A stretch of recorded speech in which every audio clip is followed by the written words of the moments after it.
वाले भी एक साथ रह रहे हैं।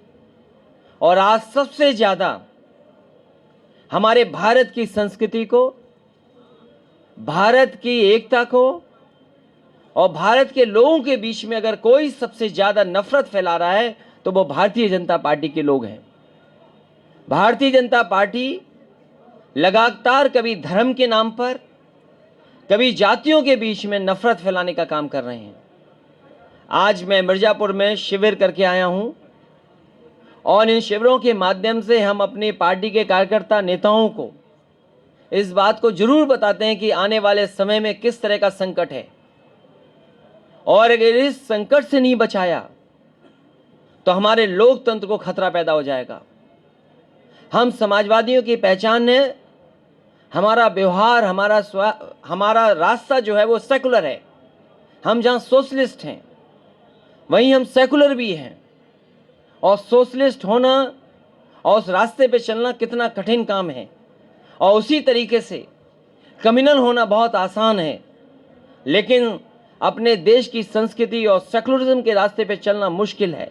इसलिए हम समाजवादियों के सामने चुनौती जरूर है, लेकिन जहां हम अपने सिद्धांतों पे चल रहे हैं, डॉक्टर भीमराव अंबेडकर जी का सिद्धांत, डॉक्टर राम मनोहर लोहिया जी का रास्ता दिखाया, वो उन पर चल करके लोकतंत्र को बचा करके, अपने समाजवादी सिद्धांत को बचा करके और हमारे देश की जो पहचान है सेकुलर समाज, उसको बचा करके आगे एक बहुत अच्छा समाज और देश और उत्तर प्रदेश बनाने के लिए समाजवादी पार्टी लगातार काम करती रहेगी।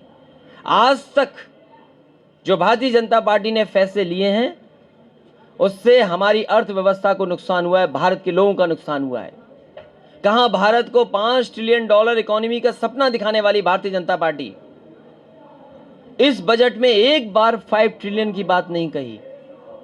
जिन्होंने कहा कि हम वो रास्ता अपना रहे हैं जिससे भारत की $5 ट्रिलियन इकोनॉमी हो जाएगी। उन्होंने अपने राष्ट्रपति जी के अभिभाषण में भी एक बार $5 ट्रिलियन की इकोनॉमी का रास्ता नहीं बताया। और वहीं उत्तर प्रदेश की सरकार कहती थी अगर दिल्ली की सरकार $5 ट्रिलियन की इकोनॉमी के सपना देख रहे हैं तो उत्तर प्रदेश की सरकार भी $1 ट्रिलियन की इकोनॉमी बनाएगी। जिस तरीके से नोटबंदी के बाद पूरी अर्थव्यवस्था चौपट हो गई और जिस तरीके से जीएसटी लागू किया गया बिना तैयारी के, जिन कानूनों का सरलीकरण होना था, जिन कानूनों से हमारी अर्थव्यवस्था को और व्यापारियों को सहूलियत मिलनी थी, इतने बड़े पैमाने पर संशोधन होने के बाद भी हमारे व्यापारी निराश हैं, हमारे व्यापार करने वाले लोग दुखी हैं। और उसके बाद जिस तरीके से अर्थव्यवस्था को कोविड के समय पर सामना करना पड़ा है, हमारी अर्थव्यवस्था को चौपट करने का काम भारतीय जनता पार्टी के गलत फैसलों से हुआ है। जहां किसान हमारे तीनों बिलों को लेकर के धरने पर बैठे हैं, समाजवादी पार्टी का मानना है पहले दिन भी और आज भी वही बात हम कहते हैं, जिस समय ये कानून लागू हो जाएंगे हमारे किसानों के बीच में इन कानूनों से काम होने लगेगा तो ये हमारे किसानों के लिए डेथ वारंट साबित होगा। तीनों कानून समाजवादी पार्टी विरोध पहले भी करती थी और आज भी विरोध करती है। और मैं ये जानना चाहता हूं भारतीय जनता पार्टी के लोगों से कि अभी 1 साल या 1.25 साल के लिए कानून आगे बढ़ा दिया कि लागू नहीं होगा। जो चीज आज खराब है वो 1 साल या 3 साल के बाद कैसे अच्छी हो सकती है, ये तो भारतीय जनता पार्टी के लोग ही बता सकते हैं। और हम जानना चाहते हैं कि जो कानून किसानों को नहीं पसंद, आखिरकार वो कानून किसानों पे क्यों थोपे जा रहे हैं। जो इंफ्रास्ट्रक्चर की बात हो रही थी मंडी में कि हम मंडी में पैसा लगाएंगे, उत्तर प्रदेश में जितनी मंडियां समाजवादी सरकार में बन रही थी आज सब मंडियां ठप हैं, कोई काम नहीं हो रहा। यही एक्सप्रेसवे जो बन रहा आगे आ रहा था लखनऊ से हमारे पूर्वांचल के इलाके के लिए, उसमें भी जो मंडियां बननी थी बलिया में, गाजीपुर में, आजमगढ़ में, सुल्तानपुर में या अमेठी में या लखनऊ में, कोई मंडी नहीं बनाई जा रही है। अगर मंडियां नहीं होंगी, कोई स्थान नहीं होगा, तो ये भारतीय जनता पार्टी के लोग बताएं कि एमएसपी आखिरकार किसानों को कहां मिलेगी। अगर एमएसपी देना भी चाहते हैं तो भारतीय जनता पार्टी के लोग वो स्थान बताएं जहां एमएसपी मिलेगी। वैसे तो भारतीय जनता पार्टी के लोग मिस्ड कॉल की परंपरा बहुत निभाते हैं। जब उन्हें सदस्य बनाना होता है तो वो कहते हैं कि हाँ फ़ोन करिए, मिस्ड कॉल दीजिए, हम आपको सदस्य बना देंगे। हम उन्हीं से कहना चाहते हैं कि कम से कम किसानों के लिए वो मिस्ड कॉल नंबर जारी करें जिस पे उन्हें एमएसपी मिल जाएगी, और वो एमएसपी जिसमें उनकी आय दोगुनी हो जाएगी। इधर लगातार जिस तरीके से अर्थव्यवस्था गिरी है उससे काम, नौकरी और रोजगार छिन गए हैं। इन्वेस्टमेंट के नाम पर न जाने कितने एमओयू किए गए, 5 लाख करोड़ के एमओयू हुए, अभी तक इन्वेस्टमेंट नहीं आया है। डिफेंस कॉरिडोर का सपना दिखाया गया, डिफेंस कॉरिडोर नहीं बन पाया। और अगर काम रोजगार देना है तो कहीं ना कहीं सरकार को अपने फैसलों में बदलाव लाना पड़ेगा। इधर हर चीज महंगी हो रही है, डीजल, पेट्रोल और रसोई गैस के सिलेंडर। किसी ने सोचा नहीं था कि डीजल पेट्रोल की देश के अंदर कीमत 100 रुपए के पास पहुंच जाएगी, 100 के करीब पहुंच जाएगी। और वही गरीब जिसको फ्री सिलेंडर दिया गया, उज्ज्वला के नाम पर वोट लिया गया, लेकिन जैसी सरकार आ गई तो आज सिलेंडर की कीमत 1000 रुपए हो गई। तो आखिरकार डीजल पेट्रोल का जो मुनाफा आ रहा है, जो कीमत बढ़ाने के बाद मुनाफा आ रहा है, वो आखिरकार मुनाफा जा कहां रहा है? ये भारतीय जनता पार्टी को बताना चाहिए। सरकारें उनकी हैं कि जो जनता से वसूला जा रहा है पैसा, वो किस रूप में किस जगह इकट्ठा हो रहा है, और आखिरकार मुनाफा का रास्ता कहां है, कहां तक खत्म होता है। इसलिए समाजवादी पार्टी लगातार जनता के बीच में है। किसान के आंदोलन में न जाने कितने हमारे समाजवादी साथियों पे झूठे मुकदमे लगे हैं, न जाने कितनों को जब कभी भी किसान यात्रा निकाली होगी, कार्यक्रम हुए होंगे, देश में शायद ही कोई पॉलिटिकल पार्टी हुई होगी जिसके ऊपर इतने मुकदमे होंगे। समाजवादी पार्टी लगातार संघर्ष कर रही है और आने वाले समय में भारतीय जनता पार्टी को हटाएगी और लगातार उनके झूठे वादे किए जनता को याद दिलाएंगे। भारतीय जनता पार्टी का सबसे प्रिय जहां शौचालय है, वहीं मां गंगा का भी आशीर्वाद लेने के लिए उन्होंने न जाने क्या क्या कहा कि गंगा की सफाई हो जाएगी। आज लगातार नाले जा रहे हैं, लगातार जो पैरामीटर्स हैं जिनसे पॉल्यूशन नापा जाता है, चाहे वो डिजॉल्व ऑक्सीजन हो, चाहे बीओडी हो, चाहे सीओडी हो, और चाहे उसके अंदर जो बैक्टीरियाज हैं उसकी मात्रा बढ़ती चली जा रही है। और पूरे जहाँ जहाँ से गंगा निकली है अभी तक सफाई का कोई इंतज़ाम नहीं हुआ। और जहाँ गंगा में जो नदियाँ जुड़ रही हैं वो नदियों की भी कोई सफाई नहीं हो रही, चाहे वो यमुना हो, चाहे अन्य नदियाँ देश की जो जुड़ जाती हैं बाद में जाकर के गंगा में। इतना बड़ा धोखा जो माँ गंगा को दे सकते हैं, वो अर्थव्यवस्था के नाम पर पूरी भारत की जनता को धोखा दे रहे हैं। इसलिए समाजवादी साथियों ने फैसला लिया, लगातार काम करेंगे और आने वाले समय में 2022 में सरकार समाजवादियों की होगी।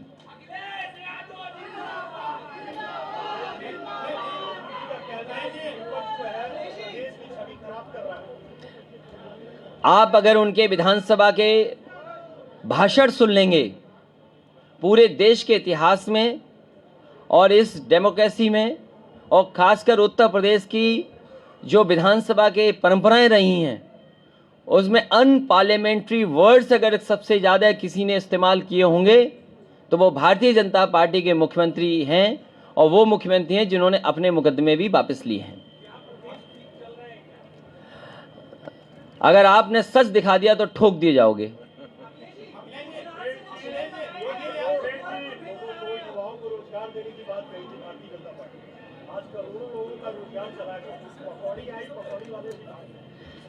मैं बनारस के अपने पत्रकार साथियों से कहूंगा, इतिहास के पन्ने पलटिए आप।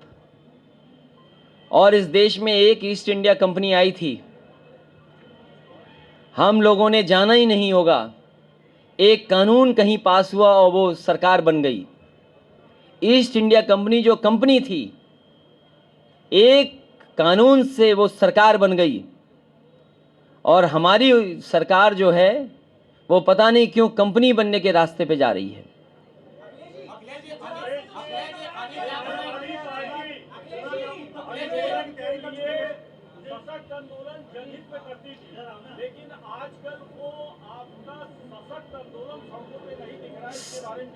समाजवादी पार्टी के अकेले एक आंदोलन में, जो किसान आंदोलन था, लगातार अभी भी चल रहा है, उसमें 10,000 हमारे कार्यकर्ताओं पे मुकदमे दर्ज हैं। और आपको तो ये सवाल नहीं पूछना चाहिए, इसलिए कि यहाँ बनारस में किस बेरहमी से हमारे कार्यकर्ताओं पर लाठी चली है। मुझे खुशी है इस बात की कि पुलिस के लोग उन्हें लाठी मारते रहे, लेकिन किसान का नारा और नौजवान का नारा उन्होंने नहीं छोड़ा और समाजवादी पार्टी को और मजबूत करने के लिए दुगनी ऊर्जा से और दुगने जोश से जुट गए हैं।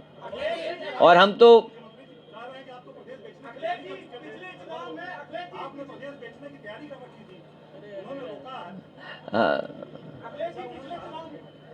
जो बात आप कह रहे हो एकदम सही कह रहे हो कि दिल्ली की सरकार बड़ी बड़ी चीजें बेच रही है और हमारे मुख्यमंत्री छोटी छोटी चीजें बेच रहे हैं। अगर भारत की सरकार ये कहे कि हमें मोनेटाइज करना पड़ेंगी चीजें क्योंकि हमें 2.5 लाख करोड़ रुपए चाहिए, एक तरफ तो आप अपने एसेट्स बेच रहे हैं, जबकि सरकार वो अच्छी होती जो एसेट्स बनाए। और आपसे बेहतर कौन जानेगा कि जो अपने घर मकान बेचने लगे तो उसकी हालत क्या होगी।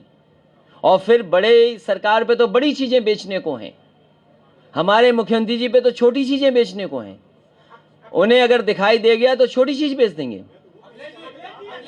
नहीं नहीं, अगर ये नहीं, एक मिनट, ये पत्रकार साथी इतने समझदार हैं, इनसे ये कहिए मैं कुछ भी कहूं वो कुछ भी कहें, अरे कम से कम सच तो बता दो आप। और अगर आपने सच बता दिया तो जेल अच्छी है बनारस की कि नहीं?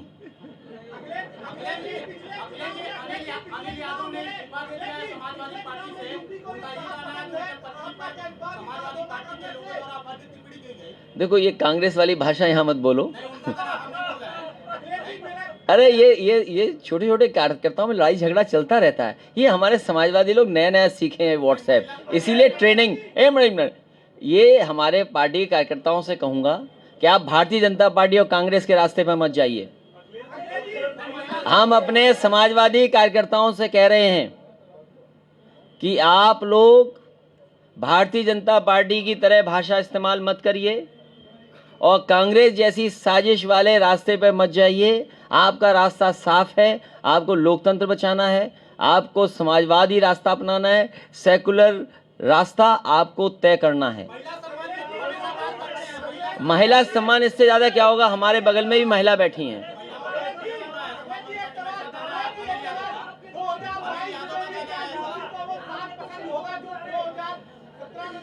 वो 7 बनारस के बाद छूट गया।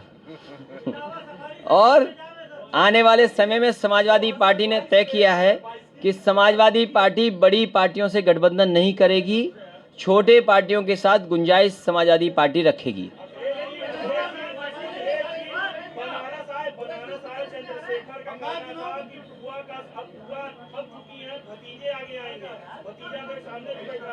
मुझे खुशी है इस बात की कि लोग ये कह रहे हैं कि आने वाली पीढ़ी आए, इसीलिए मैंने कहा नई हवा है, नई सपा है, बुजुर्गों का हाथ है और नौजवानों का साथ है। मैंने कहा कि बड़े दलों के साथ समझौता नहीं होगा, छोटे दलों को साथ लेने का काम समाजवादी पार्टी करेगी। समाजवादी पार्टी दक्षिणा देने पर भरोसा रखती है और वो गुप्त होता है। हमारी वैदिक परंपराओं में, हमारी माइथोलॉजी में, हमारे धर्म में चंदा शब्द कहीं नहीं है। और भारतीय जनता पार्टी ने अब चंदा शब्द ही बदल लिया जब से हमने चंदा पे सवाल उठाया। अब वो दूसरा शब्द इस्तेमाल कर रहे हैं। लेकिन याद कीजिए पहले दिन क्या कहा था, समाजवादी पार्टी दक्षिणा देती है, दक्षिणा देगी, इसमें कोई ऐसा नहीं है। अभी भी मंदिर होकर के आए, दक्षिणा देकर के आए। आज से 10 साल पहले भी हम किसी मंदिर में गए होंगे, वहां दक्षिणा दी है।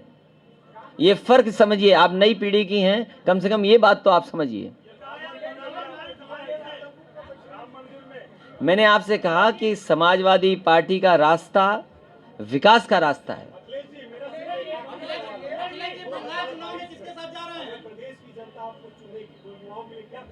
मैं अगर बता दूंगा तो भारतीय जनता पार्टी नकल कर लेगी।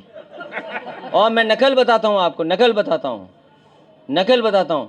समाजवादी पार्टी माताओं बहनों को 500 रुपए पेंशन देती थी कि नहीं देती थी, और उनके डायरेक्ट अकाउंट में जाता था। उत्तर प्रदेश में सबसे पहले डीबीटी सिस्टम अगर किसी ने लागू किया था तो समाजवादी सरकार ने लागू किया था। और अब भारतीय जनता, हम कहते थे कि 500 रुपये महीना और भारतीय जनता पार्टी कहती 6,000 रुपये साल दे रहे हैं, तो फर्क क्या है?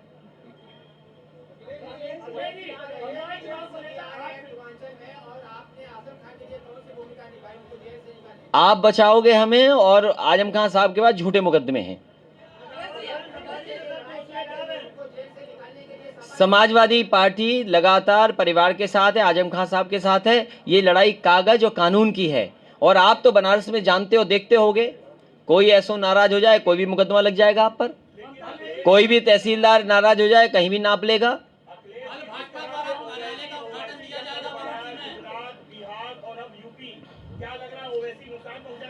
यूपी की जनता बहुत समझदार है, यूपी की जनता बहुत जागरूक है। उत्तर प्रदेश की जनता विकास चाहती है। यहाँ का नौजवान लैपटॉप वही चाहता है जो आज भी चल रहा होगा। आप जाकर के बनारस में किसी वार्ड में दिखाइए, समाजवादी पार्टी का दिया हुआ लैपटॉप आज भी चल रहा होगा और उसके ऑन होने में आज भी नेताजी हम ही दिखाई दे रहे होंगे। और उत्तर प्रदेश की जनता चाहती है वरुणा साफ हो। अरे आपको सवाल पूछना चाहिए वरुणा पर, फंसा नहीं है, फंसाया हुआ है। आप भी शब्द गलत इस्तेमाल करते हो। ये रिवर, एक मिनट मैं ममता जी उस पर बोलूंगा मैं।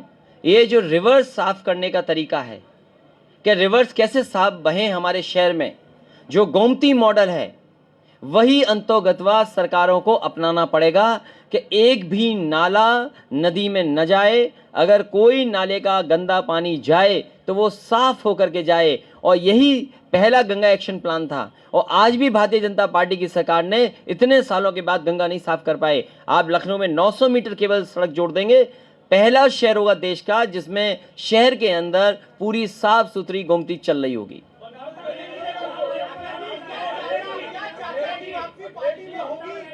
मैंने कहा छोटे दलों को सबको साथ लेकर के चलेगी पार्टी।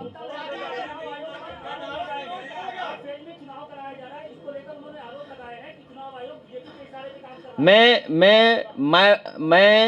मुख्यमंत्री ममता बनर्जी से पूरा सहमत हूं कि ये भारतीय जनता पार्टी की रणनीति है कि ज़्यादा से ज़्यादा फेस में चुनाव कराया जाए, जिससे ज़्यादा से ज़्यादा परेशानी पैदा की जाए। और मैं एक बात और उसमें जोड़ूंगा कि आदरणीय ममता बनर्जी जी को ये कहना चाहिए कि पोलिंग एजेंट के अंदर हर पॉलिटिकल पार्टी का एजेंट होना चाहिए। अगर एजेंट अंदर नहीं हुआ तो उम्मीद नहीं कर सकते हो कि फेयर इलेक्शन होगा। ये दिल्ली की सरकार और दिल्ली की जो फोर्स है वो आपके बूथ के जो एजेंट होते हैं उन्हें बाहर कर देते हैं। इसलिए मैं ममता बनर्जी जी को ये भी सुझाव देता हूं कि जहां 8 फेज की चुनाव पे उन्होंने सवाल उठाया है, वहां सवाल ये भी उठाएं कि बूथ के अंदर एजेंट नहीं होगा तो कहीं ना कहीं धोखा होगा। और यहाँ जितने हमारे लोग खड़े हैं ये बूथ के लोग हैं, ये जानते होंगे बूथ में एक भी समाजवादी पार्टी का कार्यकर्ता को नहीं बैठने दिया।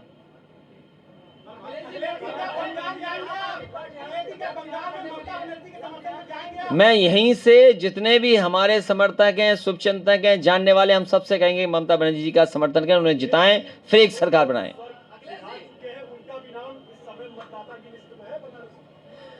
मैं आपसे कह रहा हूं कि इसीलिए ट्रेनिंग कैंप की जरूरत है। बीजेपी बहुत होशियार है, वोट बढ़ाना, वोट कटवाना, किसको कहां शिफ्ट कर देना, किससे कैसे मैनेज करना, उनके लोग करते हैं। इसलिए बहुत जल्दी समाजवादी लोग भी इसी तरह काम करेंगे जिससे हमारे असली वोटर हों। नहीं तो चुनाव के दिन अगर लाइन में खड़े हो, पता लगा आपका नाम ही नहीं है उसमें। देखिए मैं आपसे कह रहा हूं पत्रकार साथियों, मैं आपको एक मिनट, ये बहुत अच्छा सवाल पूछा इन्होंने। देखिए इस जगह मुझे नहीं पता कितने लोगों ने क्योटो देखा होगा। मैं कहूंगा कि जिन लोगों ने क्योटो अपने जीवन में देखा है वो हाथ ऊपर खड़ा कर दें। क्योटो देखा है? 2 हो गए, एक मैं हूं, एक ये हैं। मैं असली क्योटो की बात कर रहा हूं। मैं फिर एक बार कहता हूं पत्रकार साथियों से कि जिन्होंने क्योटो देखा हो वो हाथ खड़ा कर दे। और इसमें शायद मैं अकेला ही हूं जिसने क्योटो देखा है। मैं आपसे कह रहा हूं भारतीय जनता पार्टी के रास्ते से 1000 साल में भी बनारस क्योटो नहीं बन सकता। उनसे पूछिएगा 1000 साल में भी क्योटो नहीं बना सकते बनारस को। वो आप तय करो। मैं कहता हूं ज्यादा से ज्यादा दल आए, किसने रोका है लोकतंत्र में? मैं किसी को नहीं रोक रहा हूं।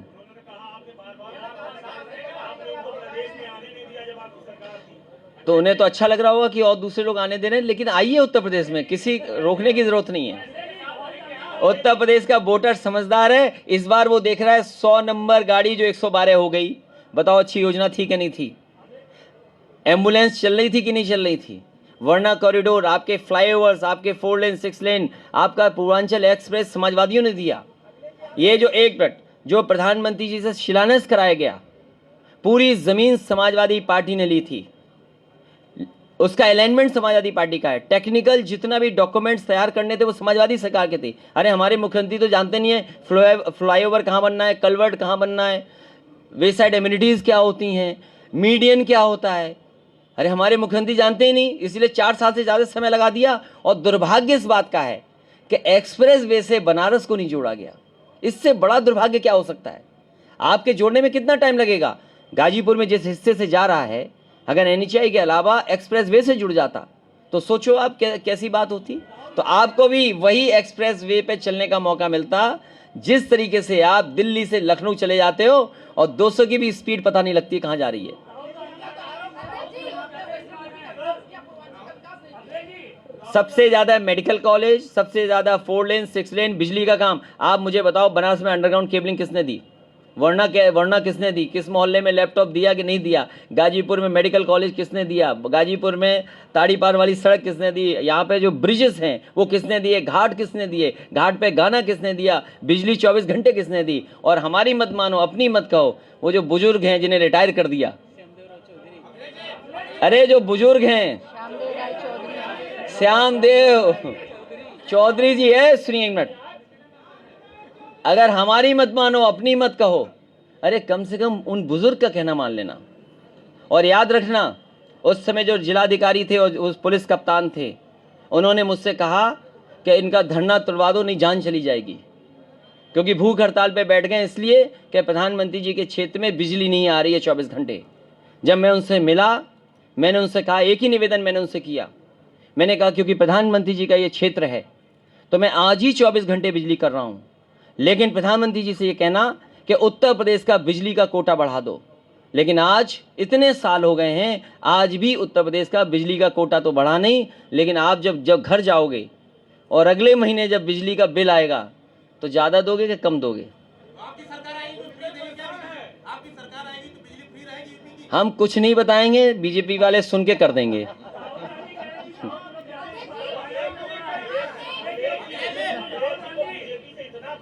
किसको? नहीं, हमें खौफ नहीं है, हमारे मुख्यमंत्री जी को लाल टोपी से खौफ है। और ये अगर आपका मोबाइल का लाल रंग देख लेना तो समझ लो क्या होगा आपके साथ।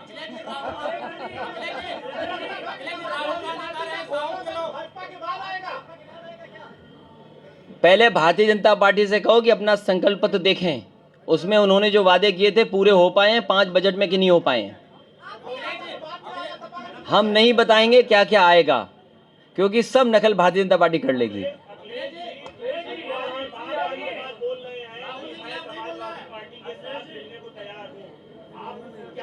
तो किसने रोका है? समाजवादी पार्टी ने कहा है कि छोटे दलों के लिए, सबके लिए हमारे पास गुंजाइश है। सभी छोटे दल, उनका दल नहीं है क्या? दल बोलो भाई, ये परिवारवाद वाली बात कर रहा है। नहीं, ये बात गलत है। बनारस में आए, बनारस से स्मार्ट कोई शहर है क्या? यहाँ की ठंडाई पीने के बाद यहाँ से स्मार्ट ज्यादा कौन हो सकता है? और फिर ये बताओ, अरे वो बात छोड़िए, स्मार्ट कौन क्या नहीं है, वो बात छोड़ दीजिए, वो बात छोड़ दीजिए। अरे वो बात छोड़ दीजिए। देखिए, स्मार्ट की परिभाषा वो जानते होंगे किस रूप में कह रहे हैं वो, हम उस पर नहीं जाना चाहते हैं। आप नहीं, अरे भाई सुन तो लो। उन्होंने शायद ये कहा होगा कि बनारस सिटी स्मार्ट सिटी बनी है कि नहीं बनी है। आपको स्मार्ट सिटी मिली कि नहीं मिली, वो कितने कदम आगे गया। और अगर स्मार्ट आदमी देखना ही है आपको, नीरज पहलवान सामने आ जाओ, ये खड़े रहो। इनकी खबर तो आपने भी चलाई है, ये ऐसा स्मार्ट आदमी है कि चीता को मुकाबला कर लिया इसने। चीता का मुकाबला किया नहीं, वही रहो बस, तो फोटो खींच गई तुम्हारी। ठीक है, धन्यवाद। ये इसलिए मैं परिचय करा रहा हूं इसके, क्योंकि इन्होंने चीता से लड़ने का काम किया है। अच्छा, शेर की बात इसलिए नहीं कर रहे हैं, मुख्यमंत्री जी ने 2 शेर हमारे ले लिए। अभी सुनने में आया है कि लखनऊ से कोई एक ऑर्डर निकला है। हमारी लाइन सफारी देश की पहली लाइन सफारी है और आपको उस पर कम से कम गर्व होना चाहिए उत्तर प्रदेश के लोगों को कि पूरी दुनिया में, भारत में, वो भी इटावा में, नेताजी से शुरू करके मैंने उसको पूरा किया। फर्स्ट ब्रीडिंग सेंटर है एशियाटिक लायंस का। वो कहानी आपको याद होगी कि कहाँ से शेर आए, कौन सी शेरनी, क्या लकड़भग्गे। वहाँ पर पहला ब्रीडिंग सेंटर बना और शेर पैदा हो रहे हैं। भारतीय जनता पार्टी ने 4 साल से उस लाइन सफारी को शुरू नहीं किया, और इसलिए नहीं शुरू किया क्योंकि वो जानते हैं कि लोग आएंगे और तारीफ समाजवादी पार्टी की होगी। सरकारें दोनों उनकी हैं, सीजेडए को परमिशन देनी है, सेंट्रल जू अथॉरिटी को परमिशन देनी है, वो परमिशन नहीं दे रहे हैं। उत्तर प्रदेश के मुख्यमंत्री जी नहीं चाहते कि लाइन सफारी चालू हो। और देखो, जब शेर चाहिए थे तो वहीं से 2 शेर, एक शेरनी लेके जा रहे हैं अपने चिड़ियाघर में। हमारे मुख्यमंत्री जी को यही फर्क नहीं पता है कि जू क्या है, सफारी क्या है। अगर यही जानते होते तो शेर को क्यों छोटे पिंजड़े में डालोगे। शेर रहता है खुले बड़े इलाके में, तो वो इलाका है हमारा चंबल का, यमुना का, वही जो जहां पर आज लाइन सफारी है।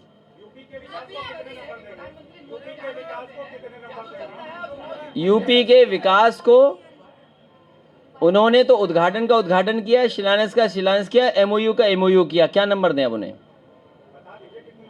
कोई नंबर नहीं दे सकते।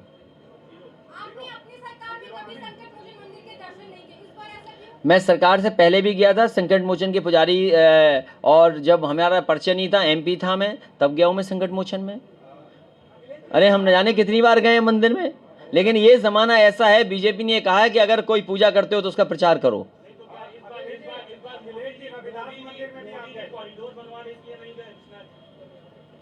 वो शुरुआत तो मैंने की है, इस बात की आपको खुशी होनी चाहिए। और हमें खुशी है इस बात की कि जिस कॉरिडोर पे काम भारतीय जनता पार्टी कर रही है और तमाम बड़ी बड़ी बातें कर रही है, उसकी शुरुआत समाजवादी सरकार की है। कैबिनेट का डिसीजन हमारा है, और उसके साथ साथ जिस रूप में आज बन रहा था उस रूप में नहीं था, इससे भी सुंदर रूप था। लेकिन रूप अगर बिगाड़ना है, काम अगर बिगाड़ना है, नाम अपने ठप्पा लगवाना है, तो वो भारतीय जनता पार्टी से सीखे। और मैं आपसे कहूँगा और आपसे भी कहूँगा कि आप वो डॉक्यूमेंट्स निकालिए कि आखिरकार कॉरिडोर की शुरुआत किसने की है। आप 2 तस्वीरें निकाल लीजिए, मुख्यमंत्री जी को और हमारी लाल टोपी वाले, देखे कौन डर जाएगा ये देख लोगे तस्वीरें देख करके। महिलाएं असुरक्षित हैं, महिलाओं के साथ जितना बुरा हो सकता है इस उत्तर प्रदेश में हो रहा है।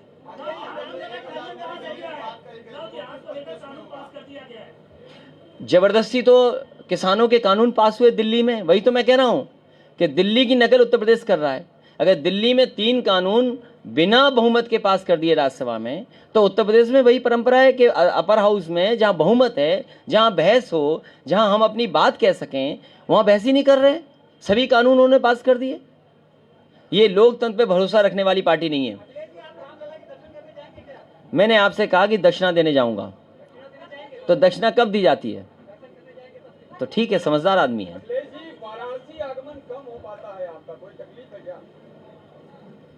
अगली बार इनको लेके चलना और हमारे साथ ठंडाई पियेंगे ये।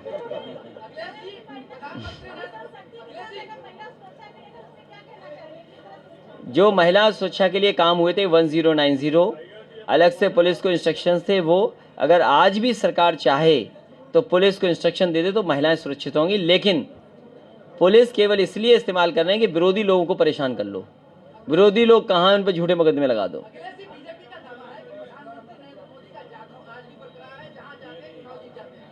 हाँ, जादू तो चल रहा है, लेकिन जादू खत्म हो जाएगा 22 तक, और अभी बंगाल में भी खत्म होगा।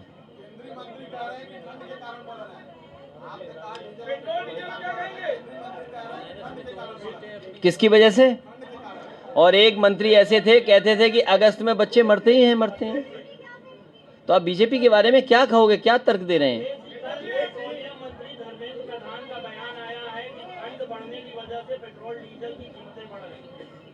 मौसम से कीमतें बढ़ती घटती है क्या? धर्मेंद्र प्रधान जी का इसी सर्किट हाउस में मौजूद है। अब उन्हें गर्मी लग रही होगी, एसी बंद कर लें, गर्मी लगेगी, रेट अपने आप डाउन हो जाएगा।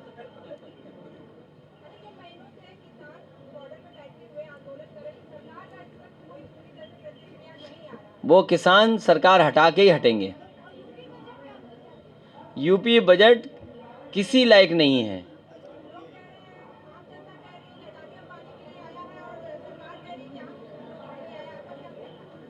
अब जनता तो क्योंकि समझदार है, वो जानती है जनता कि किधर जा रहा है देश, इसलिए वो ये बात कह रहे हैं।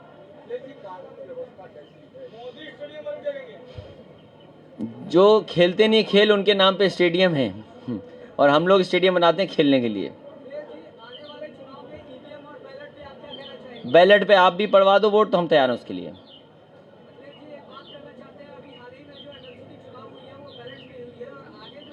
इसीलिए मैंने उस दिन भी कहा था कि बैलेट ने ईवीएम हरा दी। मैं बधाई देना चाहता हूं अपने नेता कार्यकर्ताओं को, जिन्होंने लगातार मेहनत की, जिसके परिणाम